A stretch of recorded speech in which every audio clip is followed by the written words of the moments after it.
आप वही हो ना जिसको एक लार्ज फैमिली कार चाहिए थी जो कि अंदर से स्पेशियस भी हो, प्रेफरेबली एक एमयूवी हो, लॉन्ग डिस्टेंस ड्राइविंग के लिए सबसे कन्वीनियंट हो और राइड कंफर्ट सुप्रीम हो, और साथ ही साथ गाड़ी में रिलायबिलिटी भी अच्छी होनी चाहिए। इन सारे फैक्टर्स को मद्देनजर रखते हुए आप टोयोटा इनोवा को पसंद कर ही बैठे थे और आप उसको लेने का पूरा मन बना रहे थे कि फिर फाइनली आपका मन खट्टा हो गया कि इतनी महंगी गाड़ी, ऑलमोस्ट 30 लाख रुपए ऑन रोड, और फीचर्स के नाम पे कुछ भी नहीं, नो सनरूफ, नो कैमरा, ना एडास, आसपास इतनी सारी गाड़ियां घूम रही हैं, एक्सयूवी 700, हेक्टर, सफारी, क्रेटा, इनमें इतना सब कुछ मिल रहा है। टोयोटा वाले कुछ नहीं दे रहे। गाड़ी माना अच्छी है लेकिन फीचर्स के नाम पे जीरो और सारे पैसे ब्रांड के, और इसीलिए शायद हो सकता है कि आपने इनोवा को अपनी लिस्ट से ड्रॉप कर दिया हो। ऐसा ही है ना? ठहरो, इससे पहले कि आप एक्सयूवी 700 लेने के लिए निकल पड़ो, टोयोटा वालों ने एक नया प्रोडक्ट लॉन्च किया है खास आपके लिए, द इनोवा हाई क्रॉस, जिससे कि उनका मकसद ये कि आपको एक्सयूवी 700 से खींच के वापस अपने ब्रांड की तरफ लेके आए। आखिर क्या खास है इस गाड़ी में, करते हैं डिस्कस, बने रहिए पूरी वीडियो में एंड तक।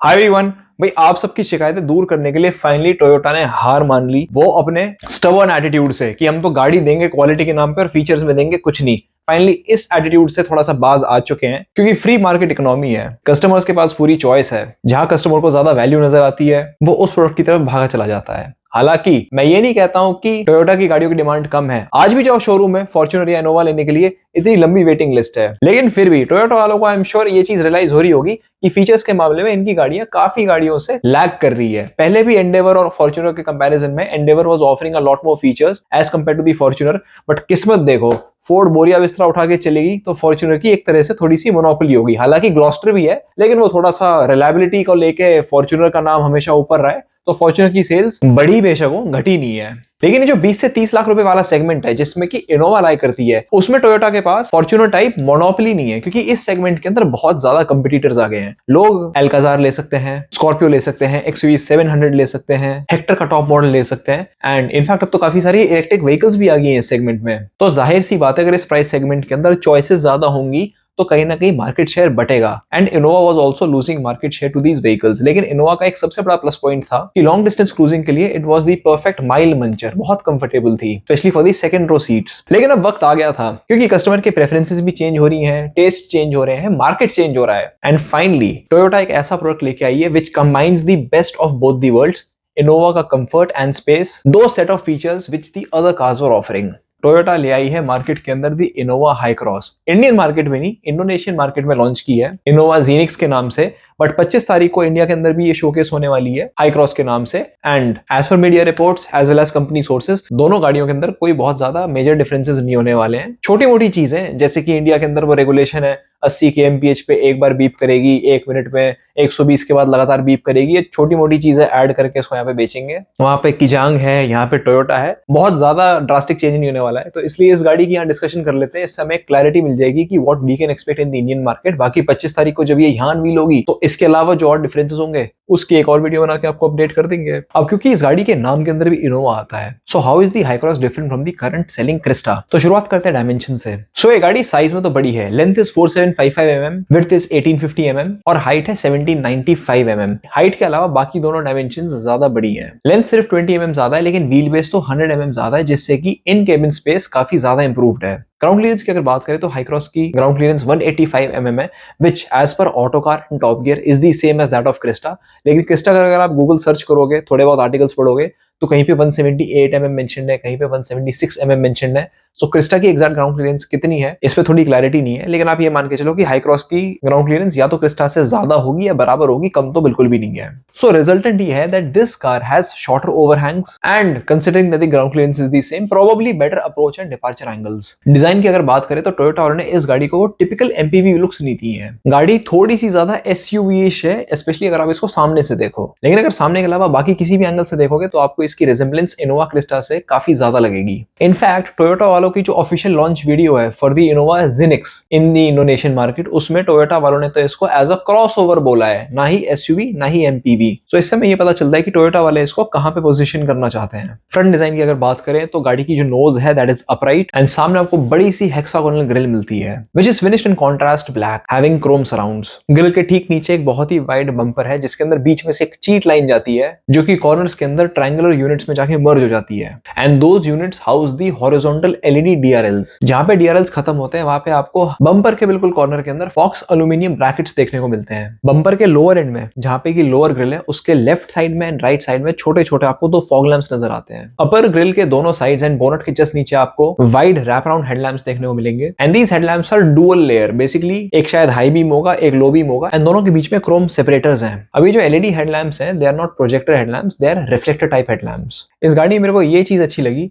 कि कुछ व्हीकल्स हैं जैसे हाई राइडर हो गई, हेक्टर हो गई, उसमें क्या है कि डीआरएल्स ऊपर होते हैं एंड हेडलैम्प्स बम्पर के बीच में थोड़ा नीचे की साइड होते हैं। लेकिन इस कार में हेडलैम्प्स की पोजीशनिंग ऊपर है एंड डीआरएल्स नीचे है। So there is a possibility कि शायद हेडलैम्प्स का थ्रो बेटर होगा। हालांकि प्रैक्टिकल यूज में इतना ज्यादा डिफरेंस होना नहीं चाहिए क्योंकि हेडलैम्प्स की पोजीशनिंग जो मर्जी हो, हेडलैम्प्स का थ्रो, एंगल, रेंज, ये सारी की सारी चीजें स्टैंडर्डाइज होती हैं and they are approved during the homologation of the vehicle. So ये तो कभी नाइट टाइम में हेडलैम्प्स टेस्ट करने पड़ेंगे देखने के लिए कि ये रियल लाइफ में कितने इफेक्टिव हैं। गाड़ी के साइड व्यू की अगर बात करें तो आपको दो डिस्टिंक्टिव क्रीजेस नजर आएंगी विच run across the length of the door और दोनों क्रीजेस बहुत नीटली रियर टेल लैंप्स के अंदर जाके मर्ज हो जाती हैं। ये स्टाइलिंग कुछ इन्होंने एवेंजा वेलोज जो कि एक ओवरसीज सोल्ड एमपीवी है वहां से ली है। अगर शीशों की बात करें तो इनोवा हाई क्रॉस का जो ग्लास हाउस है वो बिल्कुल क्रिस्टा जितना ही लग रहा है। सो बेसिकली अंदर से केबिन काफी रूमी लगेगा for all the 3 rows. Alloy wheel design अगर देखा जाए तो अच्छा प्रीमियम अपमार्केट फील देता है। It is 18 inches in size and twin 5 spoke in design.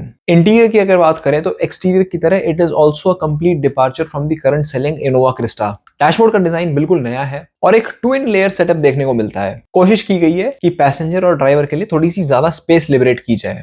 हालांकि डैशबोर्ड बाकी गाड़ियों के मुकाबले थोड़ा सा यूनिक लगता है, लेकिन centre console, steering wheel and the digital instrument cluster ये काफी हद तक आपको टोयोटा वॉक्सी से इंस्पायर्ड नजर आएंगे। पैसेंजर साइड के अंदर ग्लव बॉक्स के ऊपर एक थोड़ी सी डीप रिसेस भी है which acts as a storage space. गाड़ी के डैशबोर्ड में सेंटर की तरफ एंड एसी वेंट्स के अराउंड प्लस जो डोर हैंडल्स हैं वहां पे आपको सिल्वर फिनिश देखने को मिलेगी एंड सेंटर कंसोल के टॉप पे आपको एक फ्लोटिंग 10 इंच टच स्क्रीन देखने को मिलेगी। टॉप वेरिएंट्स में 10 इंच है एंड थोड़ा लोअर वेरिएंट्स में 9 इंच की स्क्रीन है। सिमिलरली जो इंस्ट्रूमेंट क्लस्टर है that is fully digital for the top variants and for the lower variants it is analog featuring a 4.2 inches multi information display। एक चीज जो सारी टोयोटा की गाड़ियों से हट के आपको इस गाड़ी में देखने को मिलेगी वो है इसकी गियर लीवर की प्लेसमेंट जो कि सीट के साइड में ना होकर थोड़ा सा डैशबोर्ड की तरफ है एंड इसका फायदा ये है कि ये फ्रंट सीट्स के बीच में थोड़ी सी स्पेस फ्री अप कर देता है। गाड़ी के हायर वेरिएंट्स में मिलेगा आपको एक dual tone interior with dark brown and all black theme. साथ ही साथ आपको मिलेंगी लेदर सीट्स। अगर सीटिंग लेआउट की बात की जाए तो या तो ये 6 सीटर वेरिएंट के अंदर मिलेगी जिसमें कि आपको कैप्टन सीट्स मिलेंगी या फिर प्रॉब्ली 7 सीटर वेरिएंट मिलेगा जिसके अंदर बेंच सीट्स होंगी। अब चलते हैं गाड़ी की फीचर लिस्ट पे जो कि होपफुली काफी सारे लोगों की शिकायत को दूर कर देगी। हाई वेरिएंट्स के अंदर मिलेंगे फुल एलईडी ऑटोमेटिक हेडलैम्प्स,